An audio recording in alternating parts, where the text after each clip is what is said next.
Hai semua, ada sukacita hari ini? Amin. Mana suaranya? Come on.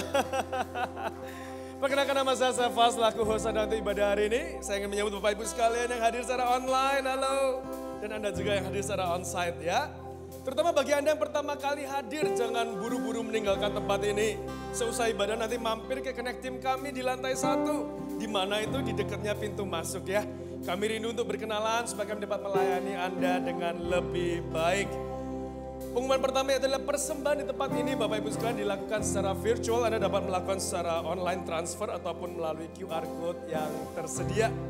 Juga saya ingin mengingatkan agar kita tetap stay connected melalui segala platform sosial media.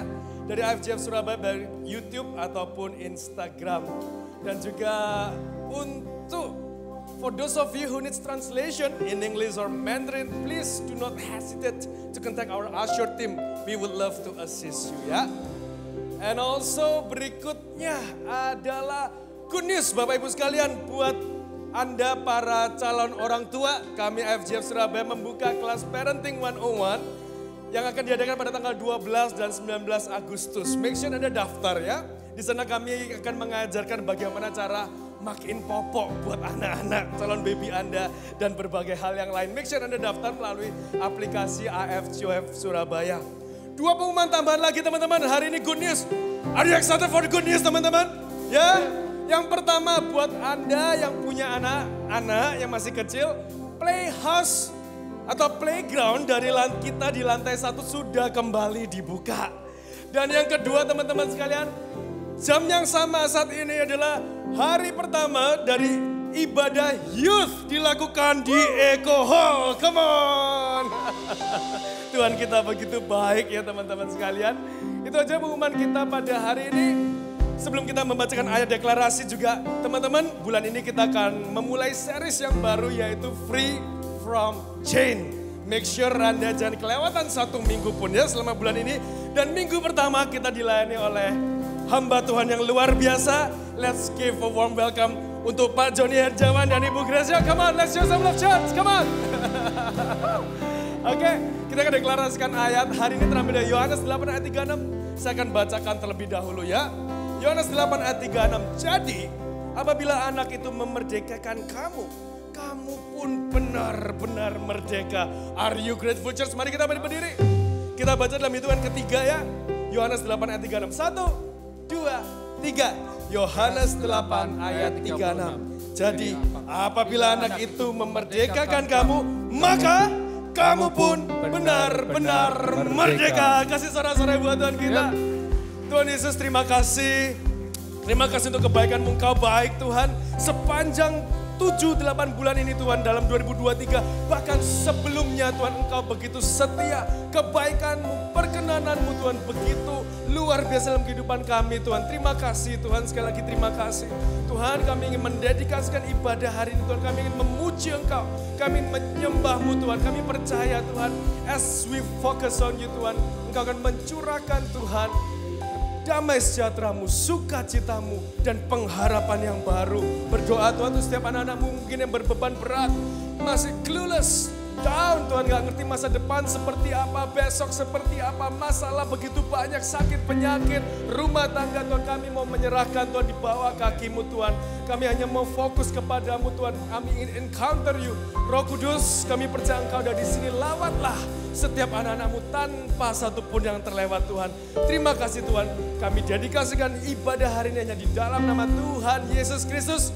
Semua yang percaya boleh katakan amin. Amin. Come on, church, come on. Come on. Halo semuanya, baik yang onsen maupun yang online dimanapun Anda berada. Selamat datang di FGF Surabaya Service. We are so happy to have you here. Mari semuanya kita satu-satukan suara kita. Kita fokus pada satu nama yang memberikan segala dalam kehidupan kita. Come on. Serukan nama yang terhebat. Dia tinggi di atas segalanya. Kuasa maut tunduk padanya. Dia Tuhan.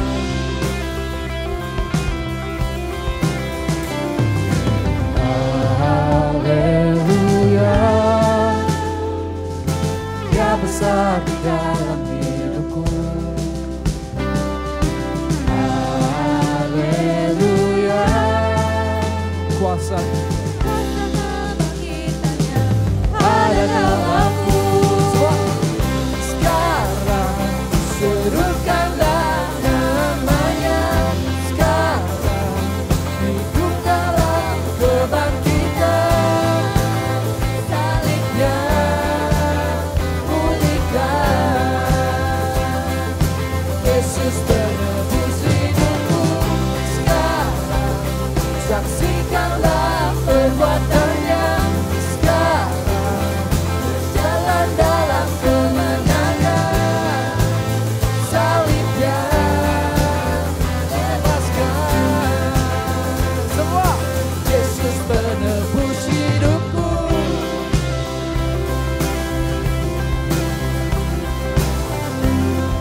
Sama-sama ya semuanya.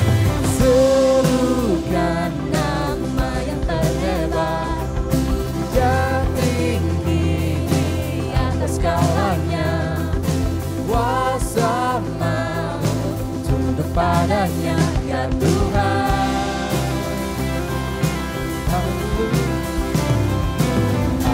Haleluya, Dia besar di dalam hidupku. Haleluya, Kuasa kebangkitannya ada dalamku. Sekarang serukanlah namanya. Sekarang hidup dalam kebangkitan. Salibnya pulihkan. Oh, Yesus penebus hidupku. Sekarang saksikanlah perbuatannya. Sekarang berjalan dalam kebenaran. Salibnya bebaskan. Yesus penebus hidupku. Kau penebus kami Yesus. Hidup kami ada di tangan-Mu dan selamanya kami akan berjalan bersama-Mu Yesus.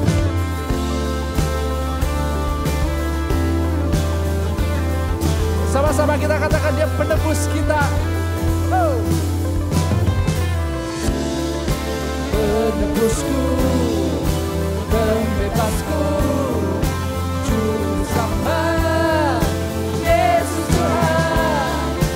Penebusku, pembebasku, Juru Selamat, Yesus Tuhan. Oh, sekarang serukanlah namanya.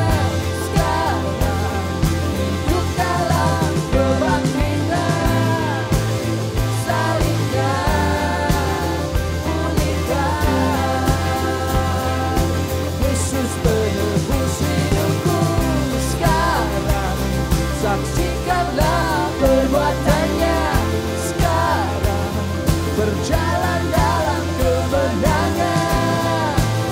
Salibnya bebaskan.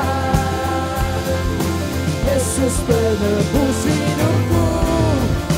Penebusku, pembebasku, Juru Selamat, Yesus Tuhan. Penebusku, pembebasku, Juru Selamat, Yesus Tuhan. Penebusku, pembebasku, Juru Selamat, Yesus Tuhan. Saudara-saudara buat Tuhan kita, haleluya. Ayo bersinar di dalam terang yang hidup di dalam kita ya Yesus. Sama-sama kita nyanyikan pujian ini buat Tuhan kita. Come on.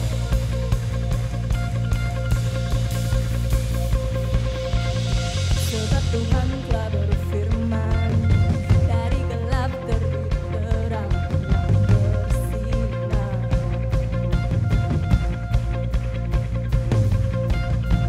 Dan Tuhan yang membuat terangnya bercahaya dalam hatiku. Katakan bersama kebenaran-Mu. Kebenaran-Mu yang membawa hidupku bersinar terang, bawa kemuliaan-Mu.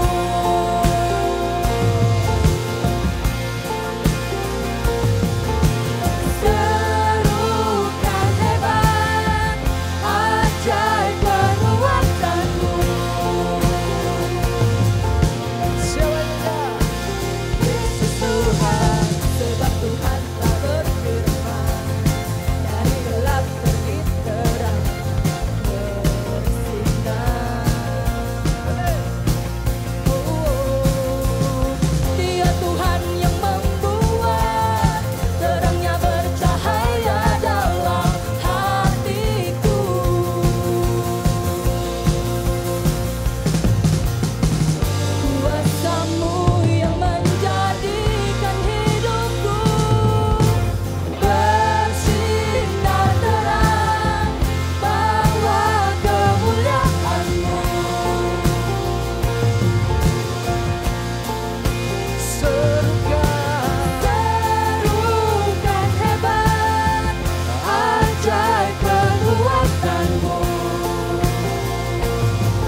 Mari semua kita tepukan tangan di atas kepala kita.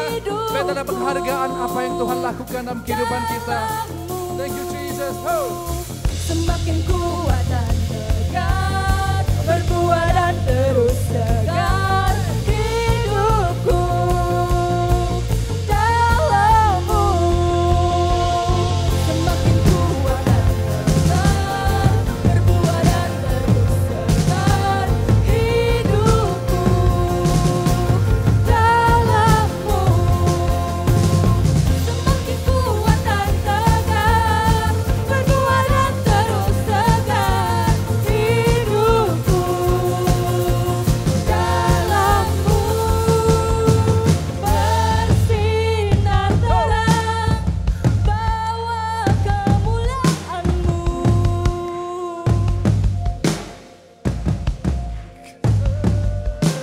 Serukan hebat, ajaib perbuatan-Mu.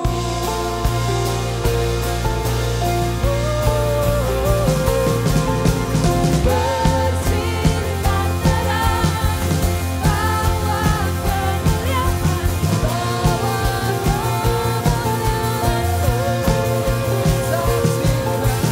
Saksikan dahsyat kuasa kemenangan-Mu. Yesus Tuhan. Praise you, Jesus. Selamat kami memuji nama-Mu Tuhan. Thank you. Saudara, di awal bulan kita akan memulai seri yang baru di Agustus ini. Seperti Pastor Surat tadi katakan, we will learning, mengajarkan kita apa yang bisa kita terbebas dari belenggu. Dan banyak belenggu dalam kehidupan kita. Kalau nggak banyak, saudara nggak butuh Tuhan, makanya kita butuh Tuhan nih. Tapi dalam seringkali yang saya lihat dan terjadi dalam kehidupan saya, yang membelenggu ini adalah hal yang kadang sifatnya kita nggak sadar, saudara. Di mana kita seringkali menempatkan Tuhan tidak pada yang tempat di mana Tuhan seharusnya kita tempatkan dalam kehidupan kita.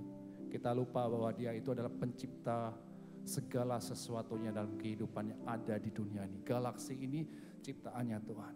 Dan kita minta kepada Dia segala sesuatu untuk memenuhi apa yang kita perlukan, apa yang kita inginkan, apa yang menjadi standar yang kita merasa harus dipenuhi Tuhan kalau kita menjadi orang yang percaya. Dan itulah menjadi belenggu sometimes dalam kehidupan kita. Untuk bisa melihat siapa Tuhan dalam kehidupan kita. Kita seringkali menyanyi, oh Tuhan Engkaulah jalan keluarku, Engkaulah pertolonganku, Engkaulah segalanya. Tapi kita lupa melihat, menyembah Dia sebagai seorang ataupun sosok pribadi yang memiliki kuasa. Dia Tuhan, meskipun apapun yang kadang gak dilakukan atau yang kita dapatkan, kita mau tetap menempatkan Dia sebagai Tuhan dalam kehidupan kita. Ada amin? Sudah 1 bulan ini yuk kita sama-sama belajar. Pagi hari ini saya berdoa, biarlah waktu kita menyanyikan lagu ini, fokus kita bukan kepada apa yang bisa Tuhan, yang Tuhan bisa lakukan dalam kehidupan kita, tapi siapa Dia dalam kehidupan kita. Amin. Yes.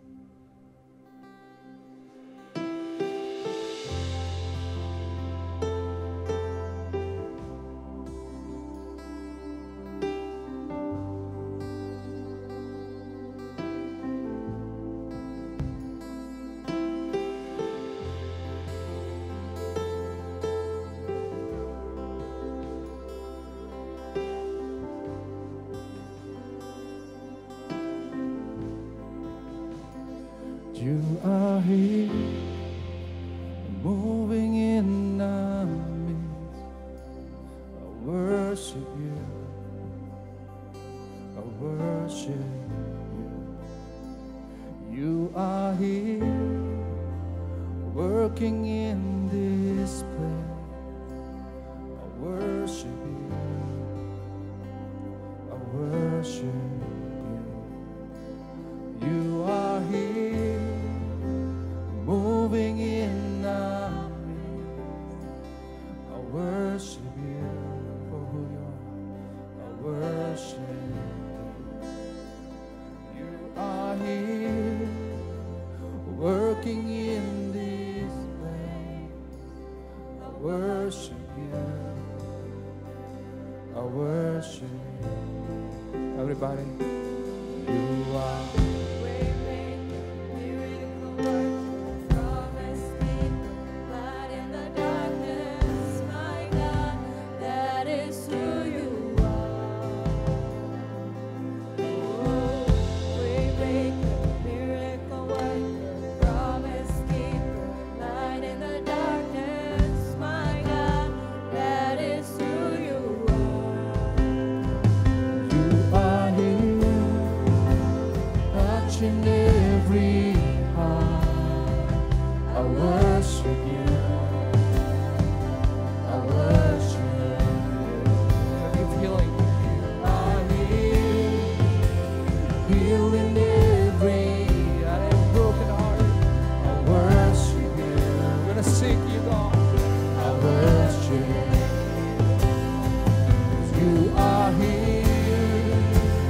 turning lives around.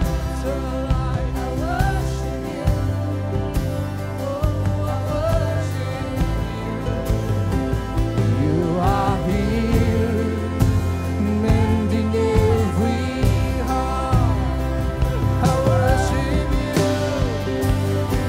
I worship you, Lord. You are miracle worker, promise keeper, light in the darkness. My God, that is who you are. Miracle worker, promise keeper, light in the darkness. My God, that is who you are. You are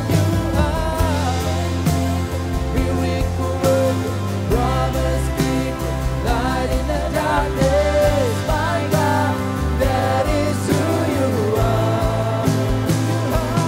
Trust you, waymaker, miracle worker, promise keeper, light in the darkness. My God, that is who you are. Let's sing it. Who you are. Oh, that is who you are. Oh, that is who you are.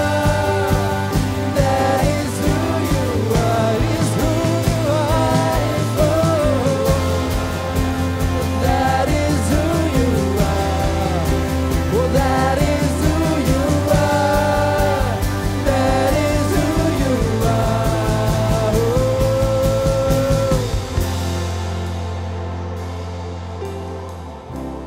never fail. Oh, know you, wanna know you.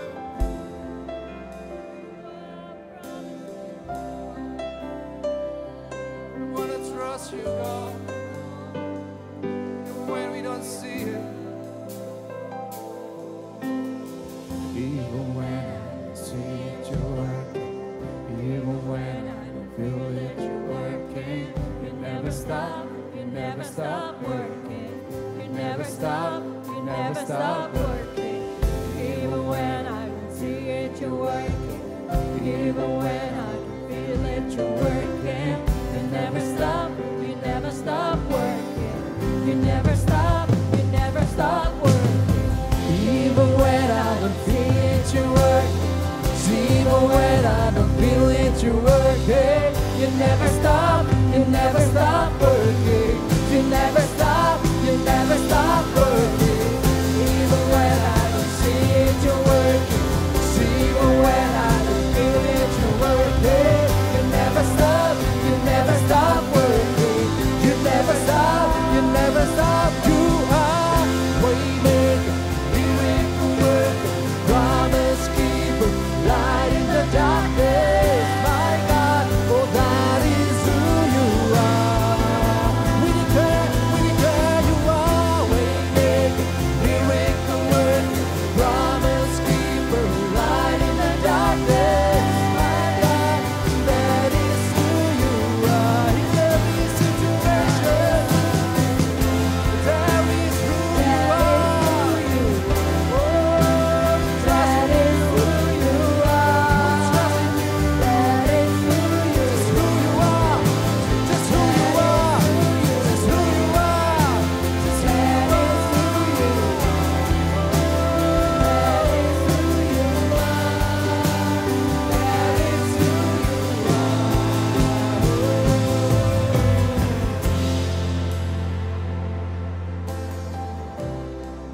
I just want us, to each one of us, is about you and God. Who He is in your life. Not what people say, not what my others says in your life, but what God says in your life. So right now, take a moment and say it with your own words to God. God, you're my healer. God, you're my creator. God, you're everything in my life. Let's sing it to God this morning. Fill this place with your worship. Fill this place with the knowledge of God. Let the Holy Spirit overwhelm your presence right now. Oh, Jesus. It's about who you are. It's never bow down, Jesus. Never be afraid, 'cause you are my God. You are my struggle. You're my strong tower. You are my God. You are my help. You are my strong tower. You are Jesus. I'll never be afraid. I'll never be afraid. You never fail. You never fail. It's just you. You're my God. You're my everything, Jesus.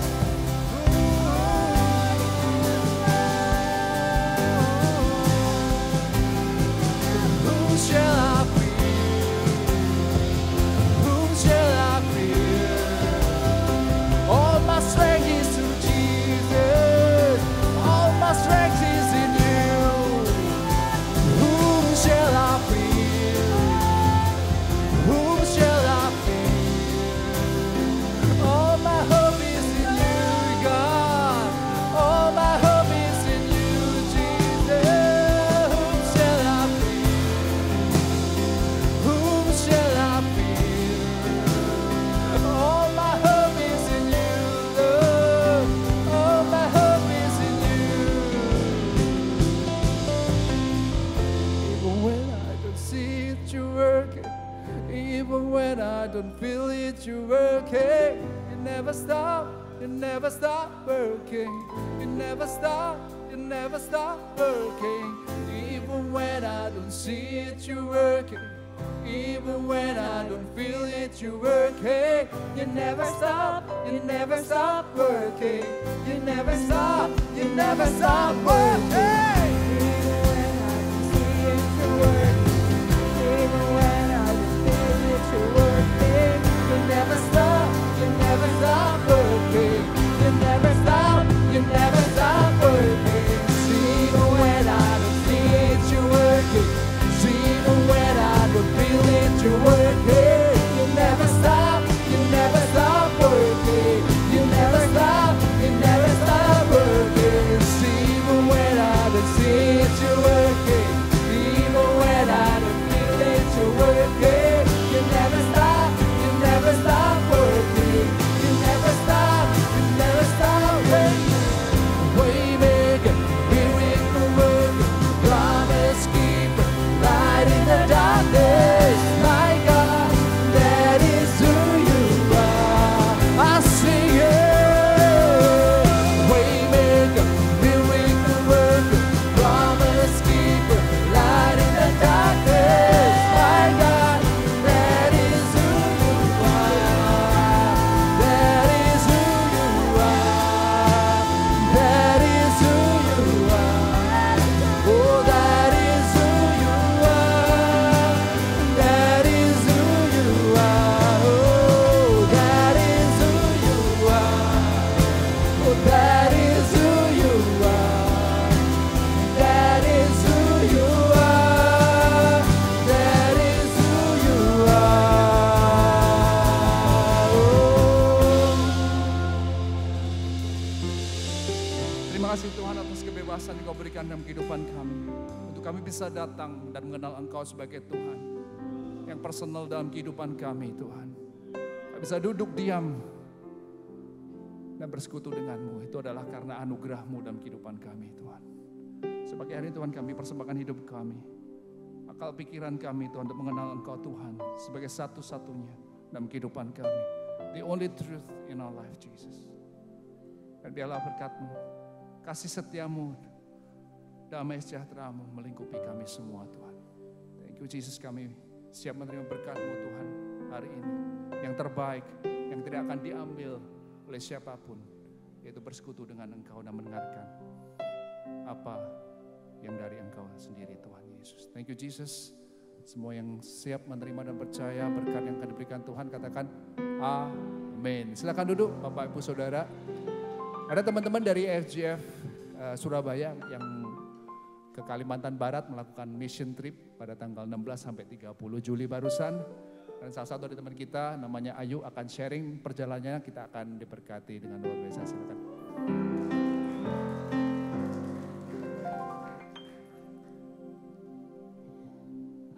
semuanya. Terima kasih buat kesempatan saya bisa sharing pengalaman saya ikut Summer Mission kemarin. Perkenalkan, nama saya Ayu. Saya yakin saya ikut Summer Mission kemarin itu sebenarnya rencana Tuhan. Karena seorang teman itu disuruh Tuhan buat membiayai trip saya. Dan dari situ akhirnya saya punya pemikiran kalau Tuhan tuh pasti mau kasih saya lebih dari sekedar saya cuma ikut agenda trip kali itu. Dan benar, sejak hari pertama dari devotion, dari briefing, kami itu diingatkan untuk selalu expect more from God. Karena hati Tuhan tuh mau kasih kita lebih. Asalkan kita mau buka hati kita dan kita mau taat saat Tuhan minta kita melakukan sesuatu. Dan kita itu bisa expect ada akselerasi dalam spiritual life kita expect buat terima spiritual gift. Kita juga harus expect untuk mengalami hadirat Tuhan yang lebih lagi secara pribadi. Dan kita harus expect untuk melihat hatinya Tuhan yang besar untuk generasi yang kita layani. Jadi selama 8 hari itu yang saya doakan ke Tuhan cuma satu yang terus saya ucapkan gitu ya dalam hati saya. God, here I am, use me, show me what you want me to do for you and your kingdom. And He answered it, but His answer exceed my expectation. Jadi sedikit cerita di balik ini, sebenarnya sebelum mengikuti Summer Mission ini tuh saya lagi kalut gitu ya.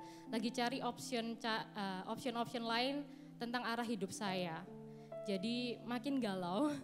Tapi di Summer Mission kemarin akhirnya Tuhan tuh benar-benar menunjukkan dengan jelas apa yang Dia mau saya lakukan untuk kedepannya.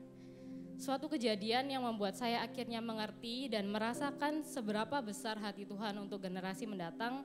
Itu saat hari terakhir kami melayani anak SMP SMA Eklesia di Kota Nangapino. Ada foto anak-anak yang kami layani itu sekitar 290 saat itu. Waktu altar call kami mendoakan anak-anak gitu ya. Pastor Fendi lalu meminta anak-anak yang pernah punya pemikiran untuk bunuh diri untuk mengangkat tangan mereka. Untuk anak SMP dan SMA waktu itu. Saya lagi mendoakan anak-anak perempuan juga di bagian paling belakang gitu ya, tengah-tengah gitu. Saat saya berbalik badan, ada satu anak perempuan tuh yang mengangkat tangannya dia, satu anak. Terus teman di sebelahnya dia itu melihat. Lalu temannya ini langsung nangis dan meluk temannya yang angkat tangan tadi. Saya yakin temannya itu nggak pernah tahu kalau temannya ini punya pemikiran untuk bunuh diri. Sorry. Dan saya meluk mereka dari belakang, saya doakan gitu ya. Waktu saya doakan untuk anak yang angkat tangan tadi, Tuhan tuh juga mengingatkan saya untuk berdoa untuk pertemanannya mereka. Supaya mereka tuh bisa saling support and be there for each other. Waktu saya doain kayak gitu tuh mereka langsung jatuh ke lantai gitu ya. Dan meluk tangan saya balik. Sampai sekarang itu membuat hati saya berat untuk memikirkan hal itu. Walaupun saya tahu Tuhan tuh pasti yang akan bekerja lebih dalam kehidupan mereka. Terus tadi seperti penyembahan kita yang terakhir ya.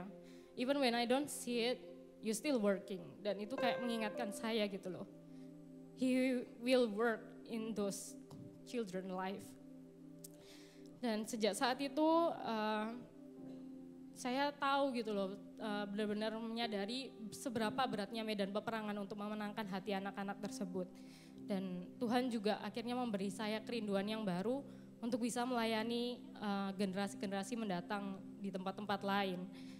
Tapi baiknya Tuhan gak cuma di situ aja, baiknya Tuhan Dia juga langsung melihatkan saya jalan untuk saya bisa melayani di misi ini. Saya mau gabung di tim ini untuk bisa melayani generasi-generasi mendatang lebih lagi. Pengalaman Summer Mission kemarin itu benar-benar mengubah arah hidup saya gitu ya. Dan membuat saya itu lebih kenal lagi siapa Tuhan, karakternya Dia yang lain. Dan betapa besar hatinya Tuhan tuh untuk menyelamatkan jiwa-jiwa ini gitu. Dan saya yakin semua yang ikut Summer Mission kemarin waktu kita sharing-sharing itu semua sangat terberkati. Dan banyak ekspektasi mereka itu yang dijawab Tuhan tuh melebihi semuanya gitu. Dan kita itu juga merasa terberkati karena kita memberkati orang lain akhirnya. Dari situ ya itulah sedikit pengalaman saya. waktu Summer Mission kemarin. Kalau Anda penasaran apa yang saya omongin ini buat melihat seberapa besarnya Tuhan kita untuk generasi mendatang, seberapa baiknya Tuhan itu, silakan ikut Summer Mission tahun depan. Terima kasih, Tuhan memberkati. Wow, thank you Ayu. Thank you untuk teman-teman yang melayani di Summer Mission di bawah pimpinan Ali dan Pastor Fendi. So grateful for your leadership. Di IFGF, gereja IFGF, kita percaya people as our mission. Dan salah satu pengejawantahannya melalui tim Summer Mission. Setiap tahun kita akan berangkat. By the way, Summer Mission bukan baru pertama kali. Sudah 30 tahun Summer Mission ada di bawah kepemimpinan Pastor Danny Hanafi di IFGF LA. Dan saat ini mulai diperbanyak lagi jumlah misi yang akan ada di tahun-tahun mendatang. Sehingga Anda bisa join dengan salah satu misi yang ada di setiap tahunnya. Summer Mission tagline-nya adalah Reaching People, Building Leaders. Kita mau menjangkau jiwa-jiwa dan membangun pemimpin di waktu yang bersamaan. Sehingga saya menantang Anda, bahkan anak-anak muda. Anda yang punya anak-anak mungkin teenagers bisa dikirimkan ke sini and you will get your child back in a different maturity. Dengan kedewasaan yang begitu lebih lagi. Jadi hari ini saya sangat excited karena dua hal. Yang pertama, youth kita bisa berbakti di hari Minggu mulai hari ini. Jadi Eco Hall di lantai 1, tadi Anda yang belum lihat buru-buru naik. Nanti setelah ibadah Anda bisa turun ke lantai 1, di sana ada Eco Hall. Teman-teman youth dari 12 sampai 17 tahun akan ibadah di hari Minggu bersama dengan kita. Dulunya mereka ibadah di hari Sabtu. Sehingga mulai hari ini dan sampai Maranatha semoga gitu, kita bisa ibadah bersama dengan anak-anak kita yang youth. Dan hari ini kita akan layani seorang yang luar biasa. Saya minta dengan hormat jemaat boleh bangkit berdiri. Hamba Tuhan ini sebetulnya gak asing buat kita, tapi susah sekali untuk menyamakan jadwal sehingga terakhir beliau datang itu 2015. Beliau ini menikah dengan Ibu Grace yang hari ini hadir bersama dengan kita, dikaruniai 4 orang anak. Boleh berikan aplaus untuk Ibu Grace. Dan background beliau ini sangat luas menurut saya. Karena di dunia teknik iya, di dunia perbankan iya, dan di industri kecantikan juga iya gitu, pernah mengalaminya. Dan 11 tahun terakhir beliau sibuk memimpin satu yayasan dari gereja JPCC, yaitu Yayasan JPCC, Jaka Perkasa Citra Cemerlang, yang mana ini adalah sebuah organisasi sosial dan kemanusiaan yang membuat perbedaan di area-area yang terpencil, yang listriknya nggak ada, air nggak ada. Di situ mereka bergerak dan luar biasa memberkati area-area tersebut menjadi area yang semakin bisa produktif dan maju. Dan beliau juga melayani di JPCC sebagai General Manager. Tanpa panjang lebar, mari kita berikan sambutan yang hangat dari IFGF Surabaya, Bapak Johnny Herjawan. Thank you so much. Mari kita hampiri Tuhan sejenak sebelum saudara kembali duduk. Pagi hari ini Tuhan, seperti tadi lagu yang kami nyanyikan. Even when we cannot see it, even when we can't feel it, you're still working. Kami tahu Tuhan, Kau selalu bekerja. Terlepas dari kami melihatnya atau kami menyadarinya atau tidak. Karena itu Tuhan, kami mengambil keputusan untuk masuk di dalam hadirat Tuhan pagi hari ini. Karena kami tahu di dalam hadirat-Mu ada damai sejahtera. Di dalam hadirat-Mu ada sukacita. Di dalam hadirat-Mu ada jawaban atas pertanyaan kami. Di dalam hadirat-Mu ada kelegaan. Di dalam hadirat-Mu ada kelepasan. Di dalam hadirat-Mu ada kesembuhan. Karena itu Tuhan, pagi hari ini kami mengambil keputusan untuk masuk di dalam hadirat-Mu. Karena kami tahu Tuhan, hanya karena Engkau hadir tidak serta-merta membawa kami masuk di dalam hadirat-Mu. Karena itu Tuhan, pagi hari ini kami mencari terobosan yang baru, biar mencari hikmat yang datangnya dari Tuhan. Pakai hamba-Mu ini, gunakan kalimat yang sederhana, yang mudah kami mengerti, yang bisa kami praktekkan di dalam kehidupan kami sehari-hari. Sehingga keluar dari tempat ini, kami didapati berbeda dengan saat kami datang. Kami yang datang mencari, pulang menemukan. Kami yang datang bertanya, pulang bawa jawaban. Kami yang datang tertekan, pulang dilegakan. Bahkan kami yang datang terikat, pulang dibebaskan Tuhan. Yang sakit sekalipun, pulang disembuhkan Tuhan. Kami berjanji setiap kemuliaan hanya bagi nama Tuhan saja. Beracaralah Tuhan, kami siap untuk belajar dan mendengarkannya. Di dalam nama Tuhan Yesus kami berdoa dan mengucap syukur, dan semua yang percaya katakan amin. Amin. Silakan duduk saudara. Bulan ini saudara masuk di dalam tema yang diberi judul Free from Chain. Bebas dari belenggu. Nah, saya mau ajak kita semua untuk mulai dengan sebuah pemikiran. Let's just start with the thought. Untuk bisa dibebaskan dari belenggu, kita perlu ada dalam keadaan terbelenggu. Betul? Untuk bisa dibebaskan dari belenggu, kita perlu ada dalam keadaan terbelenggu lebih dahulu. Nah, saya percaya dengan adanya mujizat, bahwa Tuhan bisa membebaskan kita dari segala belenggu. Tapi mujizat baru diperlukan apabila kita berada dalam kesulitan sedemikian rupa, sehingga kita memerlukan intervensi dari surga. Saudara setuju nggak? Kita harus ada dalam keadaan kesulitan sedemikian rupa sampai kita perlu intervensi dari surga. Nah, pertanyaannya adalah, kenapa kita bisa sampai terbelenggu? Atau ada dalam kesulitan yang sampai memerlukan mujizat terjadi? Kadang kalau kita pikirkan, kalau kita hidup berhikmat, kita hidup berpengertian, kita hidup berpengetahuan yang kita dapatkan dari Tuhan, bukankah ini bisa membantu kita untuk terhindar dari belenggu yang ada? Dari kesulitan yang ada? Jadi seolah-olah sepertinya mujizat terjadi sehari lepas sehari. Karena itu saya beri judul dalam tema kita bebas dari belenggu, saya kasih judul sharing saya pagi hari ini, judulnya adalah menghindari belenggu. Apa judulnya? Menghindari belenggu. Sebab mencegah lebih baik dan bahkan seringkali lebih murah daripada mengobati. Nah, tadi saya sudah sempat katakan bahwa kalau kita hidup berhikmat, berpengetahuan dan berpengertian, ini akan sedikit banyak menolong kita, membantu kita untuk menghindari kita dari kesulitan atau ikatan-ikatan yang akan ada di depan kita. Nah, hikmat ada di mana-mana. Saudara setuju dengan ini? Hikmat ada di mana-mana. Kasih tahu sebelahmu, hikmat ada di mana-mana. Amsal 1 ayat yang ke-20 sampai ke-21. Hikmat berseru dengan nyaring di jalan-jalan. Di lapangan-lapangan ia memperdengarkan suaranya. Di atas tembok-tembok ia berseru-seru. Di depan pintu-pintu gerbang kota ia mengucapkan kata-katanya. Jadi hikmat ada di mana saudara? Di jalan-jalan, di lapangan-lapangan. Dia memperdengarkan suaranya.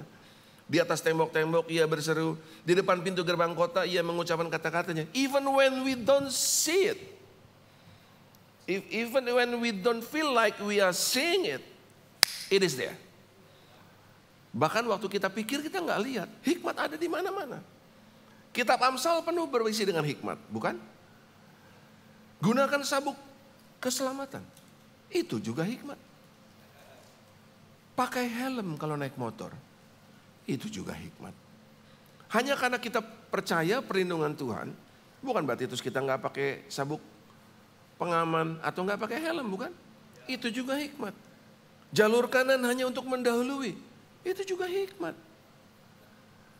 Jangan gunakan bahu jalan. Itu hikmat, bukan? Di mana tulisannya ada jangan gunakan bahu jalan, ada di mana? Di jalan-jalan, di tembok-tembok, betul.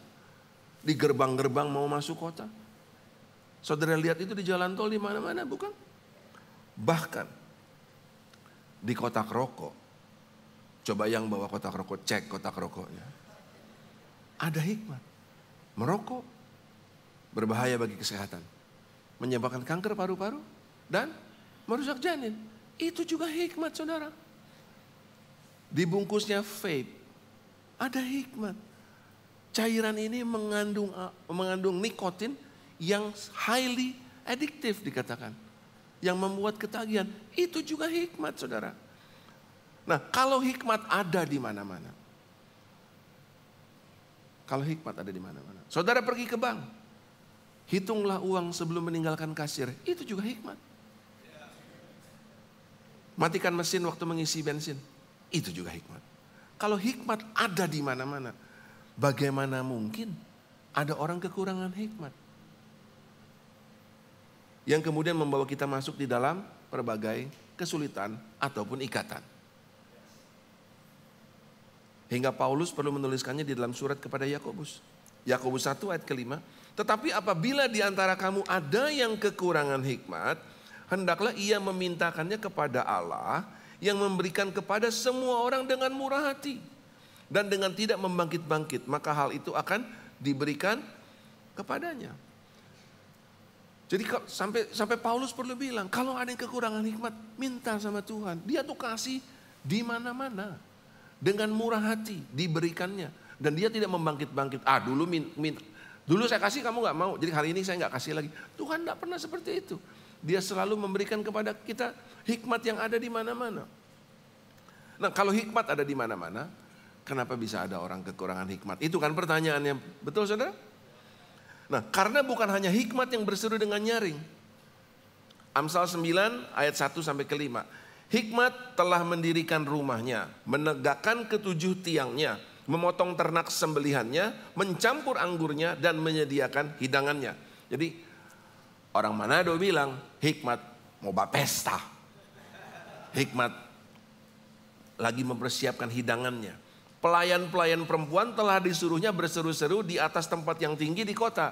Berdiri di mana pelayannya? Di atas tempat tinggi di kota. Kenapa disuruh berdiri di atas tempat tinggi? Supaya yang dengar banyak. Saudara dan saya.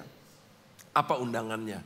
Siapa yang tak berpengalaman, singgahlah kemari.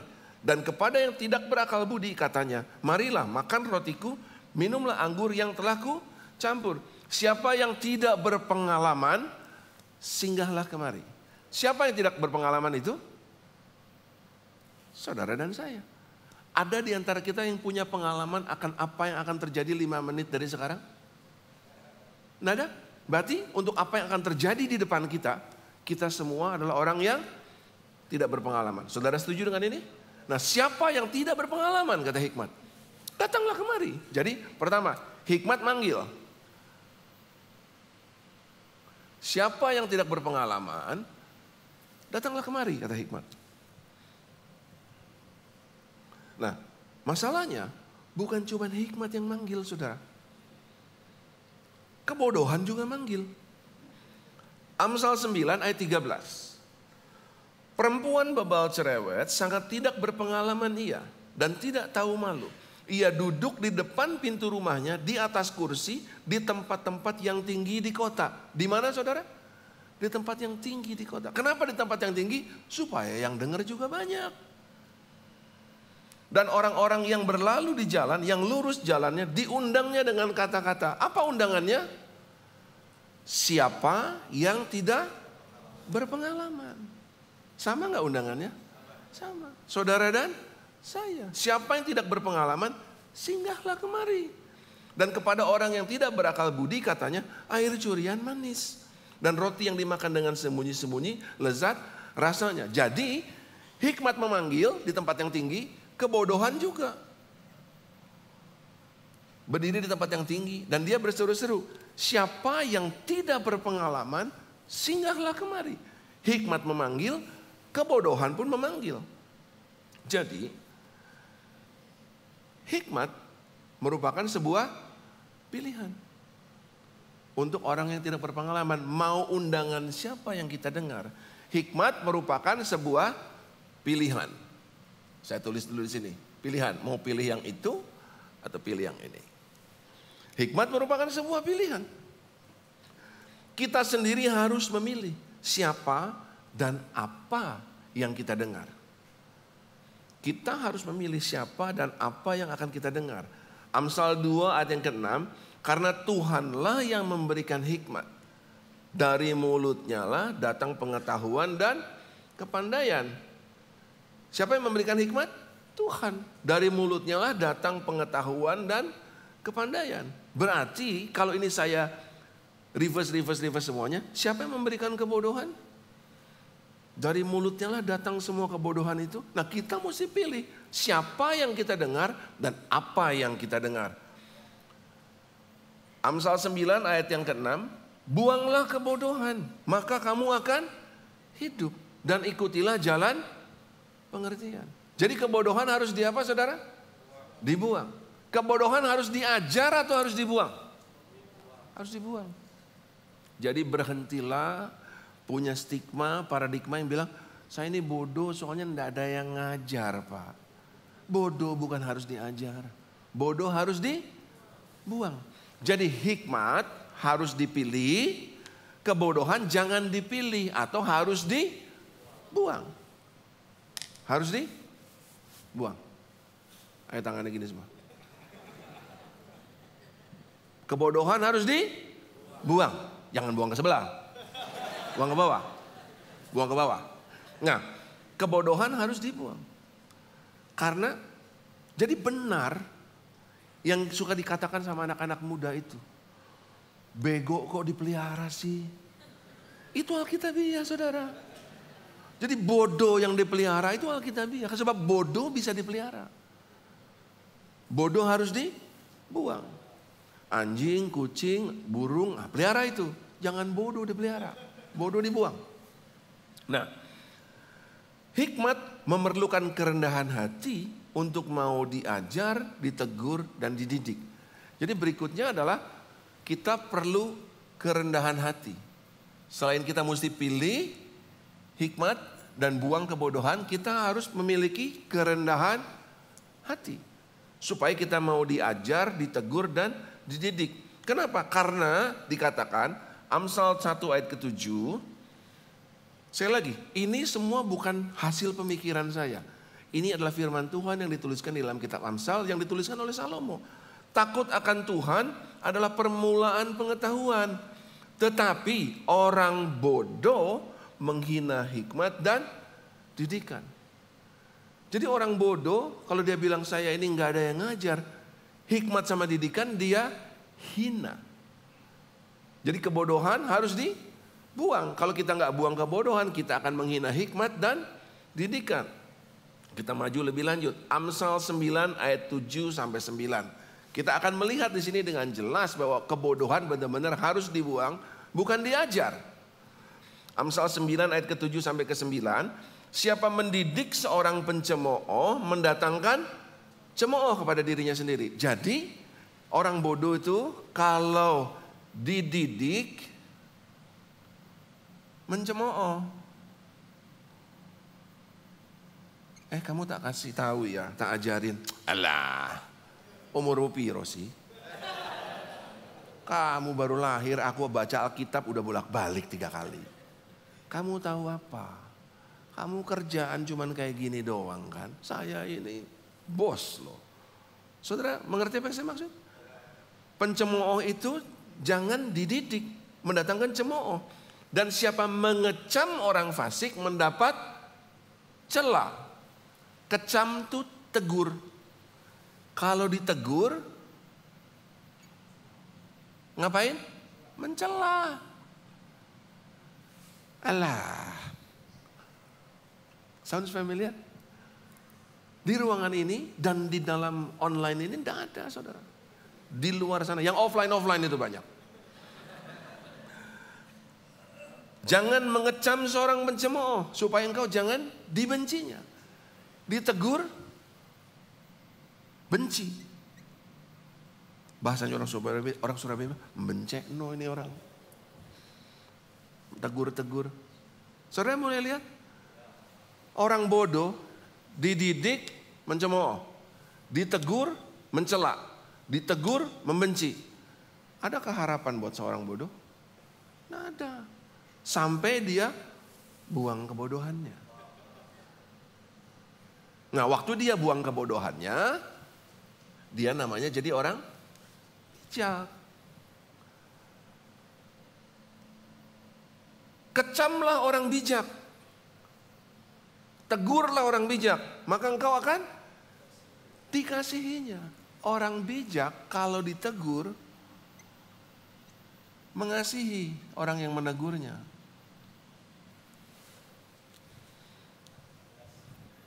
Saudara mulai lihat? Berilah orang bijak nasihat. Dikasih nasihat, dia jadi lebih bijak. Ajari orang benar, maka pengetahuannya bertambah. Jadi kalau dikasih nasihat, jadi tambah bijak. Kalau diajar, tambah tahu. Nah, waktu seseorang mengambil keputusan untuk membuang kebodohan, dia menjadi orang bijak. Waktu dia jadi bijak, bisa jadi dia jadi orang bijak yang belum berhikmat. Tapi ini udah siap untuk ditegur, siap untuk dikasih nasihat, siap untuk diajar. Karena kalau ditegur, dia mengasihi orang yang menegur. Kalau dikasih nasihat, dia tambah bijak. Kalau diajar, dia menjadi lebih tahu. Buat saudara yang punya anak, punya pegawai, ini merubah cara saya mengajar anak saya. Nggak ada gunanya kalau anak lagi bodoh, kita paksa ajar. Dia akan ngapain? Dia akan nyela. Dia akan benci. Paling banter saya doain aja kalau gitu. Supaya apa? Supaya dia mengambil keputusan untuk membuang kebodohannya. Saat dia membuang kebodohannya, maka dia jadi orang yang bisa ditegur, bisa dinasihati, dan bisa diajar. Jadi kebodohan harus dibuang. Nah, ketika kita buang, kita menjadi seorang bijak yang siap untuk menerima hikmat. Nah, orang mabuk, saudara. Orang mabuk, malam mabuk nih. Pernah lihat orang mabuk? Pagi sadar sendiri kan? Pagi-pagi sadar. Orang kerja capek, tidur, bangun, seger sendiri, betul gak? Tapi orang bodoh, saudara, dibawa mati kalau tidak dibuang kebodohan. Jadi drunkenness will sober, tiredness will recover, but stupidity lasts forever kalau nggak kita buang. Nah, hikmat bermula dari hidup yang takut akan Tuhan. Amsal 9 ayat ke-10, permulaan hikmat adalah takut akan Tuhan, mengenal yang Maha Kudus adalah pengertian. Hikmat baru bisa bermula jika kita hidup takut akan Tuhan. Mentaati Tuhan karena kita mengasihi Dia. Hikmat baru bisa bermulai kalau kita hidup takut akan Tuhan. Mentaati Dia karena kita mengasihi Dia. So to fear God out of our love. Not to love God out of our fear. Aduh, nanti aku kurang hoki nih, kurang diberkati nih, nanti ini nggak beres dalam hidup. Jadi kalau gitu aku mengasihi Tuhan saja. That is a wrong motive. Not to love God out of our fear, but we should fear of God out of our love. Karena kita mengasihi Tuhan, kita mentaati apa yang Tuhan perintahkan. Nah, tanpa hidup takut akan Tuhan, kita tidak bisa mengenal hikmat. Sebab hikmat datang dari Tuhan. Nah, sekarang jadi lebih jelas kan? Kenapa walaupun hikmat ada di mana-mana, ada orang kekurangan hikmat? Does it make sense? Saya kasih saudara dasar dulu untuk saudara mengerti. Kenapa hikmat yang ada di mana-mana, yang memanggil-manggil, sampai bisa ada orang kurang hikmat? Karena nggak hidup takut akan Tuhan. Karena takut akan Tuhan itulah permulaan dari hikmat. Sebab orang bodoh menghina didikan. Jadi kita harus pilih hikmat, buang kebodohan, karena orang yang bodoh akan menghina didikan.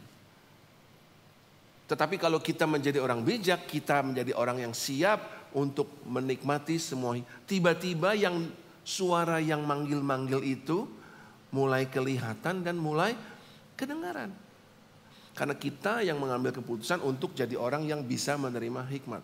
Jadi selain dia merupakan sebuah pilihan, diperlukan kerendahan hati, dan kita perlu hidup takut akan Tuhan.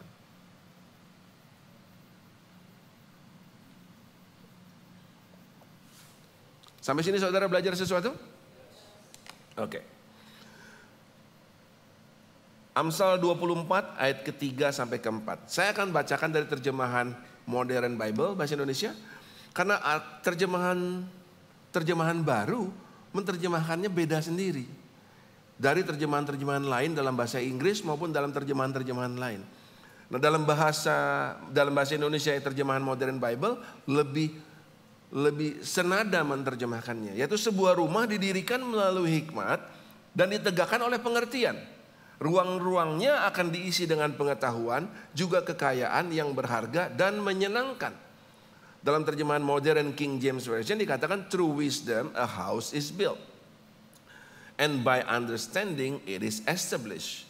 And by knowledge the rooms shall be filled with all precious and pleasant riches. Jadi rumah kehidupan kita dibangun dengan hikmat. Dan dikokohkan dengan pengertian. Tetapi untuk mengisi kamar-kamar kehidupan rumah kita diperlukan pengetahuan. Karena dengan pengetahuanlah ruang kehidupan kita berisi dengan yang berharga dan indah. Atau dengan kalimat singkat, hikmat mendirikannya, pengertian mengokohkannya, tetapi pengetahuan yang membuatnya menjadi berharga dan indah. Jadi hikmat mendirikannya. Hikmat mendirikan rumahnya. Pengertian mengokohkannya, membuatnya berdiri di atas landasan yang kokoh. Dan pengetahuan membuat kamar-kamarnya berisi dengan sesuatu yang indah dan berharga. Yang indah dan berharga. Nah, permulaan hikmat adalah takut akan Tuhan. Jadi kalau saudara hidup takut akan Tuhan, itu permulaan dari hikmat. Dan hikmat mendirikan rumahnya. Berdiri rumahmu. Permulaan dari hikmat adalah takut akan Tuhan. Jadi kalau saudara hidup takut akan Tuhan adalah permulaan dari hikmat. Dengan hikmat rumah didirikan.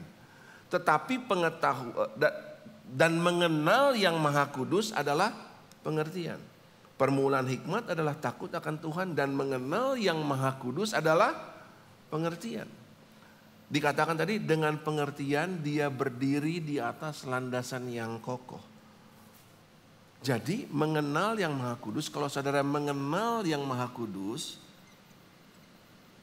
itulah pengertian. Dengan pengertian dia berdiri di atas landasan yang kokoh. Sampai di sini oke saudara? Takut akan Tuhan, permulaan dari hikmat. Dengan hikmat rumah didirikan. Mengenal yang Maha Kudus itu pengertian. Dengan pengertian dia berdiri di atas landasan yang kokoh. Jadi ada rumah yang berdiri dan berdiri di atas landasan yang kokoh. Nah, sudah sampai sini ya. Mengenal yang Maha Kudus membuat rumah kita berdiri di atas landasan yang kokoh. Nah, sekarang saya ajak saudara baca sebuah perumpamaan yang Yesus sendiri yang ajarkan. Matius 7 ayat 24 sampai 28. Kita baca yang 24 sampai ke 25 saja. Setiap orang yang mendengar perkataanku ini dan melakukannya. Yang mendengar dan apa? Melakukannya. Ia sama dengan orang yang bijaksana. Orang bijaksana lah orang bijak yang hidupnya berhikmat. Pintar mengambil keputusan di dalam hidupnya. Ia seperti orang yang bijaksana yang mendirikan rumahnya di atas batu. Di atas landasan yang kokoh. Datang angin, hujan, dan badai melanda rumah itu. Tetapi rumah itu tidak rubuh sebab didirikan di atas landasan batu. Atau saya gunakan kata lain, tidak roboh sebab rumah itu didirikan di atas landasan yang kokoh. Setuju saudara? Nah, jadi setiap orang yang mendengar dan melakukan, ia seperti orang bijaksana yang mendirikan rumahnya di atas landasan yang kokoh. Di atas landasan batu. Angin, hujan, badai yang datang tidak merobohkannya sebab didirikan di atas batu. Nah, perhatikan saudara. Berarti kalau saudara mengenal yang Maha Kudus, itulah pengertian. Dengan pengertian dia berdiri di atas landasan yang kokoh. Orang yang mendengar dan melakukan firman Tuhan itu seperti orang yang mendirikan rumahnya di atas landasan yang kokoh. Angin, hujan, dan badai tidak merobohkannya. Berarti Saudara nggak bisa bilang saudara kenal yang Maha Kudus kalau engkau bukan pelaku firman. Setuju? Kita nggak bisa bilang kita mengenal yang Maha Kudus dengan apabila kita bukan seorang pelaku firman. Tapi kalau kita bukan pelaku firman, berarti kita orang yang mendengar firman tetapi tidak melakukannya. Nah, orang yang mendengar firman dan tidak melakukannya seperti orang yang mendirikan rumah di atas pasir. Datang angin, hujan, dan badai, robohlah rumahnya. Hebatlah kerusakannya. Masuk di dalam kesulitan. Mungkin disitulah dia ketemu dengan belenggu. Tapi Pak, saya ini orang yang takut akan Tuhan. Loh, takut akan Tuhan permulaan dari hikmat, bukan? Dengan hikmat, rumah didirikan. Lalu kita ikut komsel, pergi ke gereja, ikut seminar, ikut kebangunan rohani. Lalu dengar firman Tuhan, tapi kita nggak buat. Nggak mengerjakannya. Seperti orang yang mendirikan rumahnya di atas pasir. Datang angin, hujan, dan badai. Robohlah rumahnya. Hebatlah kerusakannya. Tapi saya ini orang yang takut akan Tuhan, Pak. Oh, takut akan Tuhan permulaan dari hikmat. Dengan hikmat, rumah didirikan. Kemudian kita pergi ke komsel. Dikasih tahu sama teman. Pergi ke gereja. Dengar firman Tuhan, tapi kita tidak melakukannya. Seperti membangun di atas pasir. Datang angin, hujan, dan badai. Robohlah rumahnya, hebatlah kerusakannya. Tapi saya hidup takut akan Tuhan. Takut akan Tuhan, permulaan dari hikmat. Kita bisa gini terus saudara seumur hidup kita. Naik, turun. Naik, turun. Jadi seolah-olah kita hidup dari satu belenggu, Tuhan baik. Dibebaskan kita dari belenggu. Dan karena kita takut akan Tuhan, rumah kehidupan kita berdiri lagi. Tapi kemudian kita bukan pelaku firman. Seperti di atas pasir. Datang angin, hujan, dan badai yang pasti datang. Roboh rumahnya. Masuk belenggu berikutnya. Masuk kesulitan berikutnya. Tuhan baik. Dibawa kita keluar. Takut akan Tuhan. Mendirikan rumahnya. Tapi kemudian tidak melakukan firman. Jadi kita kayak hidup dari belenggu ke belenggu, ke belenggu, ke belenggu. Dari kesulitan ditolong Tuhan, dilepaskan, ketemu kesulitan berikutnya. Dibantu Tuhan, ditolong Tuhan, ketemu kesulitan berikutnya. Tetapi kalau kita menjadi seorang pelaku firman, pelaku firman adalah orang yang mengenal yang Maha Kudus. Mengenal yang Maha Kudus, dia berdiri di atas landasan yang kokoh. Apalagi kalau dia takut akan Tuhan. Rumahnya berdiri dan dia takut akan Tuhan. Berdiri di atas landasan yang kokoh. Sehingga dia berjalan dari kemenangan kepada kemenangan berikutnya. Dari satu kemuliaan kepada kemuliaan berikutnya. Bukankah lebih baik kita belajar menghindari belenggu daripada membebaskan dari belenggu? Karena kalau kita mencoba membebaskan diri dari belenggu, Tuhan baik, kita akan dibebaskan sama Tuhan. Tetapi kemudian kalau kita bukan pelaku firman, kita masuk belenggu yang berikutnya. Apakah ini menolong saudara? Nah, sekarang rumah sudah berdiri dan berdiri di atas landasan yang kokoh. Nah, kita semua ingin menjadi orang yang bijak, yang hidupnya berhikmat. Bahkan gak jarang kita nih counseling sama orang, minta waktu, tukar pikiran, nanya lagi sama orang. Tapi waktu saudara nanya sama orang, biasakan datang pergi counseling bukan untuk membenarkan apa yang saudara pikir. Datanglah counseling untuk menanyakan apa yang saudara mau counsel dan dengar pendapatnya. Karena dengan itu saudara merendahkan hatimu. Supaya kamu bisa ditegur, dinasihati dan diajar. Tapi kalau kita cuma mau dengar apa yang kita mau dengar, kalau kita nggak dengar apa yang kita dengar, kita akan mencemooh, mencela, malas deh konseling sama dia. Bukan apa yang saya dengar. Saudara mengerti apa yang saya maksud? Nah, orang yang bijak lebih berwibawa daripada orang kuat. juga orang berpengetahuan daripada orang tegap kuat. Dalam NLT, New Living Translation dikatakan, the wise are mightier than the strong, and those with knowledge grow stronger and stronger. Orang bijak itu lebih berpengaruh daripada orang kuat. Tetapi kalau dia berpengetahuan, kekuatannya menjadi lebih kuat lagi. Karena dia akan grow stronger and stronger. Nah, bertukar pikiran adalah cara kita mempertajam pikiran kita. Setuju? Karena besi menajamkan besi, manusia menajamkan sesamanya. Menurut Amsal 27 ayat 17. Sama seperti besi yang kalau semakin tajam, akan semakin memudahkan pekerjaan kita. Pengkhotbah 10 ayat 10 menuliskan gini, jika besi menjadi tumpul dan tidak diasah, sama seperti pikiran kan? Kalau pikiran ini jadi tumpul dan tidak diasah, dan bagaimana cara mengasah pikiran? Manusia menajamkan sesamanya. Bertukar pikiran, counseling, tanya, belajar, tapi untuk lakukan itu semua kita harus punya kerendahan hati. Akan mempertajam pikiran kita. Dan kalau pikiran kita semakin tajam, kita nggak perlu memperbesar tenaga. Tetapi yang terpenting untuk berhasil adalah hikmat. Hikmat membuat rumah ini berdiri. Pengertian, melakukan firman Tuhan membuat dia berdiri di atas landasan yang kokoh. Tetapi pengetahuanlah yang membuat rumah saudara berisi berbagai benda yang berharga dan menarik, yang menyenangkan. Jadi kita perlu menambah pengetahuan kita. Nah, salah satu cara untuk menambah pengetahuan kita adalah kita mulai tanya sama orang, belajar sama orang yang lebih mengerti, tukar pikiran dengan orang lain, dan menjadikan seseorang yang siap ditegur, siap dinasihati, dan siap diajar.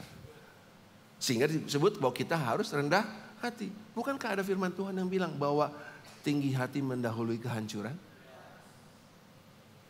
Tetapi hati yang rendah akan membuat engkau semakin pandai, semakin berpengetahuan. Sehingga rumah kehidupanmu berisi berbagai benda yang berharga dan menarik. Sehingga kehidupan kita, rumahnya menjadi excellent dan relevan. Supaya kita jangan jadi orang yang tahu cara ke surga saja, tetapi gagal untuk mengerti cara hidup di dunia. Ini namanya rohani keblinger. Tahu jalan ke surga, tapi gagal untuk mengerti cara hidup di dunia. Untuk itu kita perlu hidup memiliki pengetahuan. Kita perlu mengejar pengertian. Bagaimana cara mengejar pengertian? Menjadi pelaku firman. Sehingga kita bisa bilang kita kenal yang Maha Kudus. Dan yang terpenting agar hidup berhasil, perolehlah hikmat. Dan permulaan dari hikmat adalah hidup yang takut akan Tuhan. Saudara belajar sesuatu? Roma 14 ayat 17. Sebab kerajaan Allah bukanlah soal makanan dan minuman, tetapi soal kebenaran, damai sejahtera, dan sukacita oleh Roh Kudus. Tadi kita jadi ayat bacaan kita. Kalau kita bertemu dengan kebenaran, when we find the truth shall set us free. When the Son set you free, you are free indeed. Amin. Dan Yesus bilang apa tentang dirinya? Akulah jalan, kebenaran, dan hidup.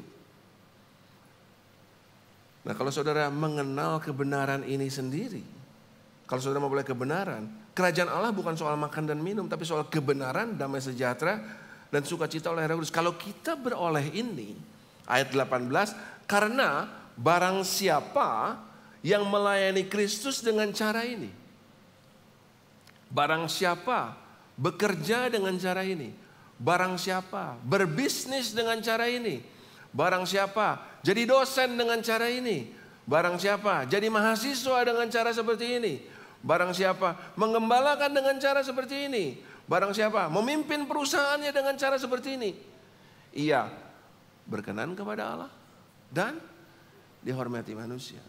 Ia tahu jalan ke surga dan dia tahu cara hidup di dunia. Berkenan kepada Allah dan dihormati manusia, dia tahu jalan ke surga dan juga dia tahu cara hidup di dunia. Menjadi orang yang berkenan kepada Tuhan karena kita hidup takut akan Tuhan yang merupakan permulaan dari hikmat. Dengan itu rumah kehidupan kita berdiri. Menjadi orang yang berkenan kepada Tuhan karena kita mengenal yang Maha Kudus. Mengenal yang Maha Kudus itu adalah pengertian. Dengan pengertian rumah yang kita dirikan berdiri di atas landasan yang kokoh. Dan di saat yang bersamaan dihormati manusia. Karena kita hidup berpengetahuan. Dengan pengetahuan, kamar-kamar kehidupannya diisi dengan berbagai benda yang indah dan berharga dan yang menarik hatinya. Sehingga melihat kehidupanmu, orang bisa bilang, orang ini bukan cuma takut akan Tuhan. Orang ini bukan cuma hidup berkenan kepada Tuhan. Dia dihormati oleh manusia. Saudara mau jadi orang seperti itu? Kalau saudara hidup berkenan dan dihormati manusia, saudara bukan cuma dihindarkan dari belenggu. Saudara hidup dari satu kemuliaan kepada kemuliaan berikutnya. Kalau hidup kita belum berkenan kepada Tuhan, bertobatlah. Sesederhana itu. Kalau hidup kita belum berkenan kepada Tuhan, belum hidup takut akan Tuhan, belum hidup berhikmat, takutlah akan Tuhan, bertobatlah. Kenalilah Tuhan. Kenalilah yang Maha Kudus. Jadilah pelaku firman. Taatilah apa yang Tuhan perintahkan. Kalau hidup kita berkenan kepada Tuhan, tetapi manusia di sekeliling kita kurang atau tidak menghormati kita, rendahkanlah hatimu. Supaya kamu jadi orang yang bisa ditegur, dinasihati, dan diajar sehingga pengetahuanmu bertambah. Dengan pengetahuan kamar kehidupanmu diisi dengan berbagai benda yang indah dan berharga. Belajarlah, bergaullah dengan orang yang lebih pandai. E.R. Bernard menuliskan seperti ini suatu kali yang saya quote. You have the responsibility to get smarter. Tanggung jawab siapa untuk jadi lebih bijak, untuk jadi lebih pintar? Tanggung jawab kita. Bukan tanggung jawab papa kita, mama kita, guru kita, pendeta kita, ketua komsel kita. Tanggung jawab kita sendiri. Sama seperti kebodohan harus kita sendiri yang buang. Setelah kebodohan dibuang, tanggung jawab kita supaya kita jadi lebih smart. If you are the smartest one in your group, get a new group. Saudara senang jadi yang paling pintar di grupmu, dipuji-puji terus, bagus. Ganti grup baru. Belajar di grup yang dan di grup yang lama tetap bagikan sama yang lain. Karena kamu yang paling pintar di situ, ajarkan mereka. Tapi saudara pindah ke grup yang baru lagi supaya saudara bisa belajar sesuatu yang baru. Dengan begitu saudara bisa develop your strength and manage your weakness. Memperbesar kekuatanmu dan mengelola kelemahanmu. Ayat yang terakhir. Matius 5 ayat 16. Demikianlah hendaknya terangmu bercahaya di depan orang, supaya mereka melihat perbuatanmu yang baik dan memuliakan Bapakmu yang di surga. Kalau engkau dikenal sebagai orang yang hidupnya berkenan kepada Tuhan dan dihormati manusia, engkau tahu jalan ke surga. Dan pada saat yang bersamaan engkau faham dengan benar bagaimana cara hidup di dunia. Apa yang engkau lakukan, rumah kehidupanmu bukan hanya berdiri di atas landasan yang kokoh, tapi berdiri di atas landasan yang kokoh dan berisi berbagai benda yang indah dan berharga. Maka orang bisa melihat bahwa apa yang kamu kerjakan, terangmu bercahaya di depan orang, sehingga mereka bisa melihat perbuatanmu yang baik dan melihat perbuatanmu yang baik. Mereka memuliakan nama Bapa di surga. Jadi kalau kita semua saudara di ruangan ini hidup takut akan Tuhan, hidup melakukan firman Tuhan, dan hidup berpengertian, dan hidup berpengetahuan, dan gampang diajar, gampang ditegur, gampang dididik, maka kehidupan kita akan menjadi sebuah kehidupan yang indah, bukan hanya untuk kebaikan kita, menghindarkan kita dari belenggu, atau membebaskan kita dari belenggu yang pernah ada. Tapi kehidupan kita menjadi sebuah penginjilan tersendiri, di mana orang melihat kehidupan kita, mereka memuliakan nama Bapa di surga. Saya berharap ini memberkati saudara semua. Tuhan Yesus berkati. Wow, thank you. Thank you, Brother. Ya. Boleh kembali kita bangkit berdiri bersama-sama.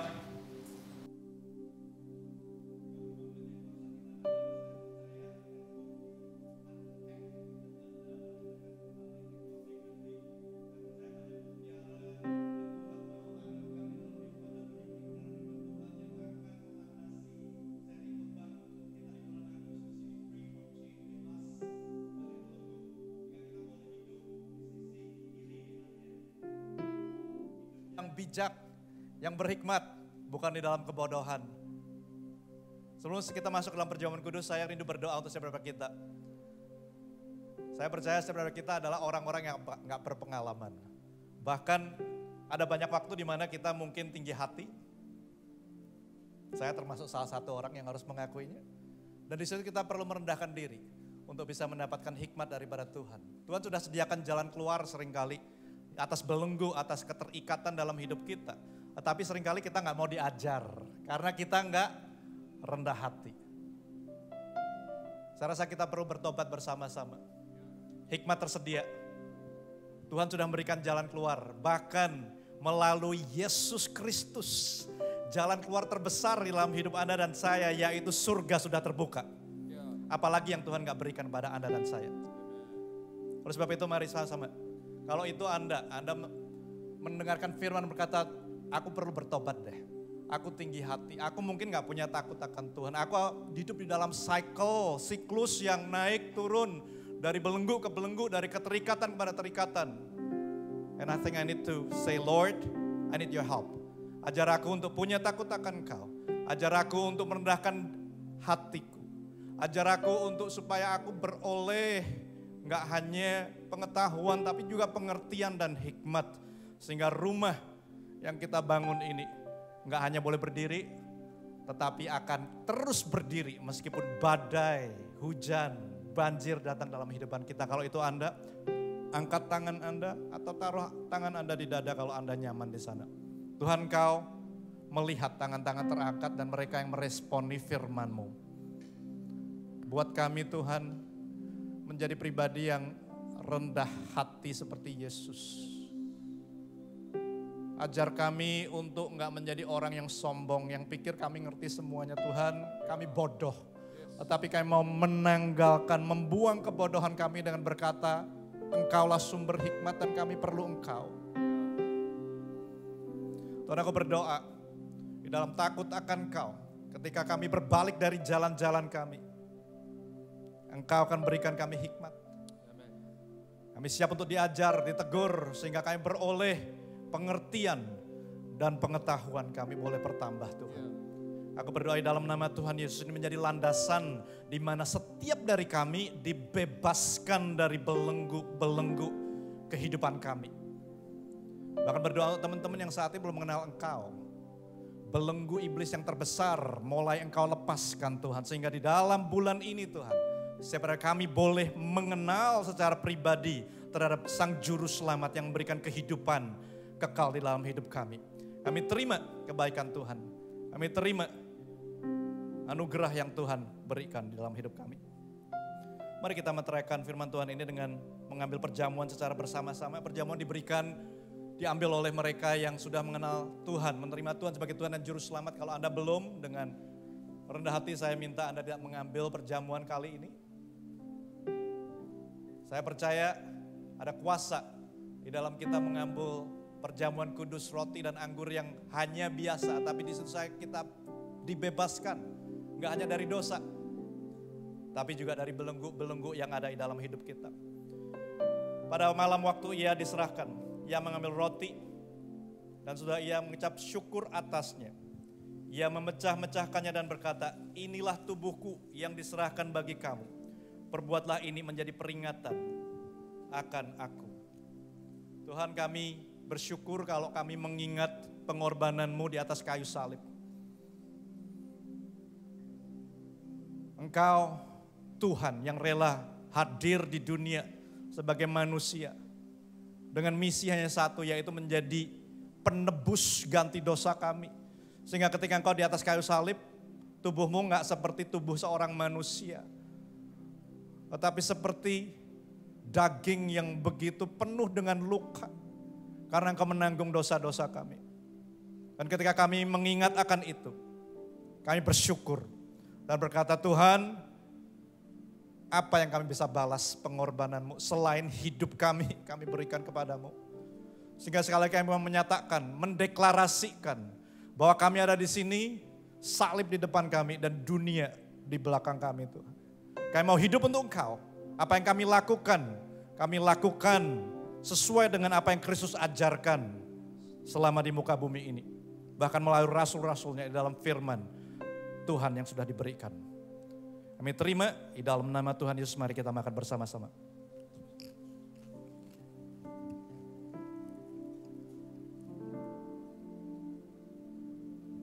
Demikian juga yang mengenal cawan, sesudah makan lalu berkata, cawan ini adalah perjanjian baru yang dimeteraikan oleh darahku. Perbuatlah ini setiap kali kamu meminumnya menjadi peringatan akan aku. Mari kita angkat cawan. Tuhan, kami menghargai setiap tetes darah yang kau kucurkan di atas kayu salib. Darah-Mu yang memurnikan kami, melayakkan kami untuk masuk ke dalam hadirat-Mu, untuk boleh berkata bahwa kami ini dilayakkan menjadi anak-anak-Mu, menjadi pewaris tahta-Mu, menerima berkat-berkat yang terbaik yang Tuhan sediakan. Bukan karena kuat gagah kami, bukan karena kepandaian ataupun karena apa yang kami miliki baik. Tetapi karena darah-Mu sajalah yang melayakkan kami. Dan oleh karena itu kami berkata, Tuhan, kami berterima kasih, thank you for your sacrifice. Terima kasih untuk darah-Mu yang menjauhkan kami, Tuhan, dari setiap godaan-godaan iblis. Sehingga kami boleh memenangkannya, bahkan ketika kami digoda, Tuhan, kami boleh mengingatkan pengorbanan-Mu yang sudah menyucikan kami. Sehingga kami boleh keluar daripadanya berkemenangan.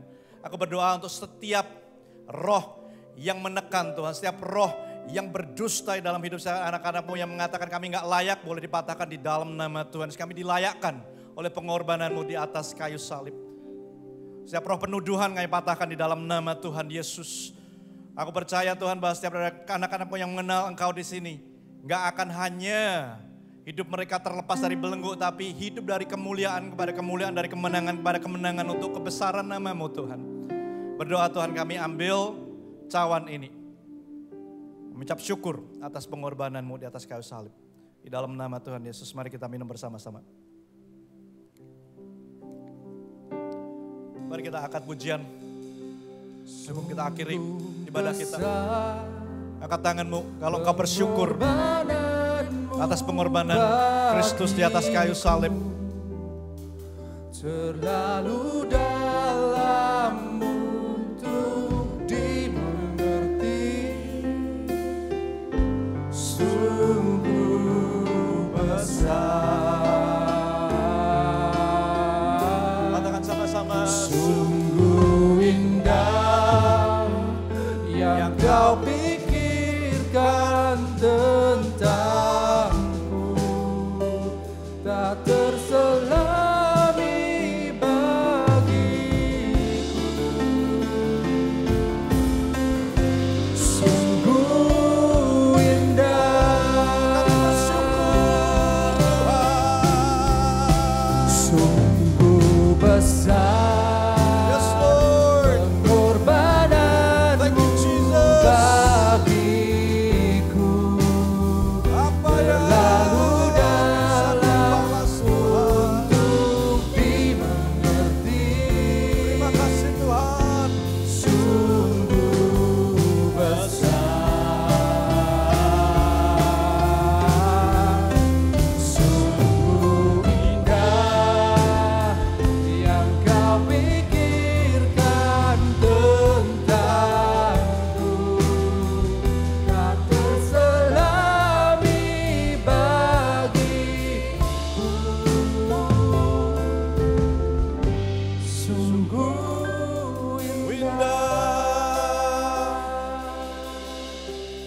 Kami terima setiap kebenaran firman Tuhan boleh tertanam di hati kami yang subur sehingga berakar begitu kuat, bertumbuh begitu lebat, menghasilkan buah dalam hidup kami.